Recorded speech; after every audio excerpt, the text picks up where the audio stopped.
कभी जेल में बितानी पड़ी थी रात, आज सोशल मीडिया पर बन चुके हैं एक बड़े स्टार। बचपन में पैसों की तंगी के कारण मां ने कर ली थी आत्महत्या, उधार लेकर किया था पिता का अंतिम संस्कार। दोस्तों, हम बात कर रहे हैं मशहूर stand up comedian Munawar Faruqui की। आज आपको मुनव्वर फारूकी की लाइफ से जुड़ी उन बातों के बारे में बताएंगे जिनके बारे में आपने पहले कभी नहीं सुना होगा। दोस्तों, 28 जनवरी 1992 को गुजरात के जूनागढ़ में उनका जन्म हुआ था। उनके घर की आर्थिक स्थिति बहुत अच्छी नहीं थी। घर में उनके अलावा माँ, बाप, दादी और 3 बहनें थी। पिता एक ड्राइवर थे, लेकिन उन्होंने कभी एक पिता होने का फर्ज नहीं निभाया। घर का सारा खर्चा माँ ही चलाती थी। माँ पापड़ और चकली बनाकर बेचा करती थी, जिससे पूरा घर चलता था। एक बार मुनव्वर की बहन घर से भाग जाती है, जिसके लिए उनके पिता और दादी मुनव्वर की माँ को ही जिम्मेदार बताते हैं और एक शख्स माँ को 3,500 रुपए लौटाने के लिए बहुत परेशान कर रहा था, लेकिन माँ के पास पैसे नहीं थे। इसीलिए माँ ने तेजाब पी लिया। मुनव्वर उस रात अपनी दादी के साथ सोए थे और जब वो सोकर उठे तो पता चला कि उनकी माँ को अस्पताल ले जाया गया है। वो अस्पताल पहुंचे, लेकिन डॉक्टर्स को कुछ समझ नहीं आ रहा था। परिवार के लोग डॉक्टर से सच छुपा रहे थे। तभी मुनव्वर को पता चला कि माँ ने तेजाब पी लिया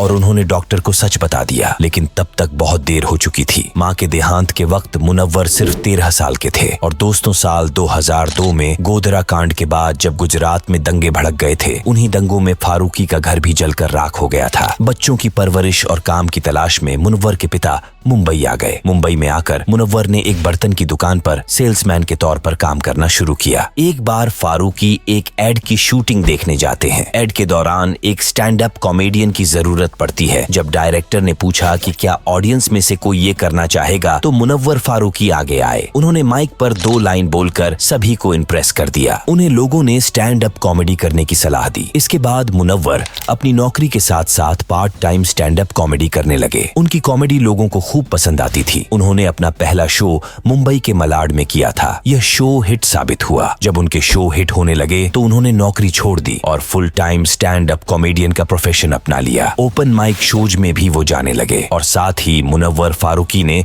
अपना यूट्यूब चैनल खोला और उस पर वीडियोज अपलोड करनी शुरू कर दी। उनकी वीडियोज भी धीरे धीरे हिट होने लगी थी। एक बार वो इंदौर में एक शो कर रहे होते हैं और शो के बीच में से ही उन्हें गिरफ्तार कर लिया जाता है। मुनव्वर पर आरोप लगाए जाते हैं कि अपने शो में वो हिंदू देवी देवताओं का अपमान करते हैं। उनका क्लिप सोशल मीडिया पर वायरल होने लगा और ये सब बातें भक्तों को पसंद नहीं आई। सुप्रीम कोर्ट से जमानत मिलने पर करीब 35 दिन के बाद उन्हें इंदौर की जेल से रिहा किया गया, लेकिन उनके शोज का जगह जगह बॉयकॉट किया गया। लोग फारूकी का बहिष्कार करने लगे और उन्हें हिंदू विरोधी कॉमेडियन का तमगा दे दिया गया। अक्टूबर नवंबर तक उनके कई शोज कैंसिल हुए, लेकिन मुनव्वर ने हार नहीं मानी। वो सोशल मीडिया पर वीडियो अपलोड करते रहे। 2022 में मुनव्वर फारूकी ने कंगना रनौत के शो लॉकअप में शिरकत की और इस शो में उन्होंने फिर अपनी पहचान बनाई। शो में उन्हें लोगों ने काफी पसंद किया और वो विनर भी रहे। असल में शो के दौरान मुनव्वर फारूकी ने अपनी लाइफ से जुड़े कई बड़े खुलासे किए। उन्होंने पहली बार बताया कि वो शादीशुदा हैं और उनका एक बेटा भी है। उनकी शादी जैस्मिन के साथ हुई थी, लेकिन 2021 में दोनों का तलाक हो गया।